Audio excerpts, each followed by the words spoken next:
November 21st, 1990. Super Mario World comes out. Like every game before it, it's super fun and family friendly. Video games at this point were considered fun games for kids. You had your games like Kirby, Pac-Man, and Mario. All of these very family friendly games. And sure, there's a few games with weapons like Zelda, Final Fantasy, and Metroid, but they were fine. You were only fighting monsters and other evil creatures. Nobody had a problem with video games. All was good in the world. But then, October 8th, 1992, the day of reckoning. Mortal Kombat releases, and it's nothing like kids or parents all around the world have ever seen. Mortal Kombat is a game where players fight each other, which is normally nothing new, but there's a twist. Blood. And not to mention the fatalities, but like nobody knew how to do those, so like it didn't really matter. Finish him!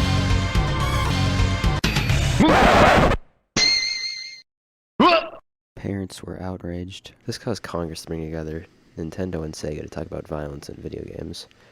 To the surprise of everyone, instead of helping each other, Nintendo and Sega took potshots at each other. Nintendo criticized Sega for a game called Night Trap and said it would never be on a Nintendo console, along with other things. And let me say that for the record, I want to state that Night Trap will never appear on a Nintendo system. The overall effect of this meeting was the creation of the ESRB, who are known for ruining every middle schooler's day at GameStop. Now, you might think this would be the end of it, but 3 days later, December 10th, 1993, Doom comes out. All hell breaks loose. Doom was the first mainstream FPS on consoles, and let's just say it's a bit of a rough start. I mean, take a quote from David Grossman: "Doom is a mass murder simulator." Many critics thought that Doom used virtual reality technology to simulate extremely realistic killing. This is what Doom actually looks like.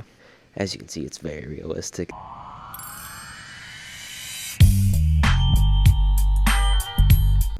Now for the classic example. GTA has been criticized for violence and other such things every single time a new game comes out, which luckily that never happens.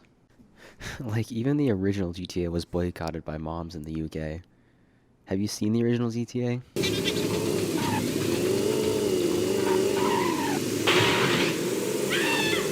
How did people get mad at this?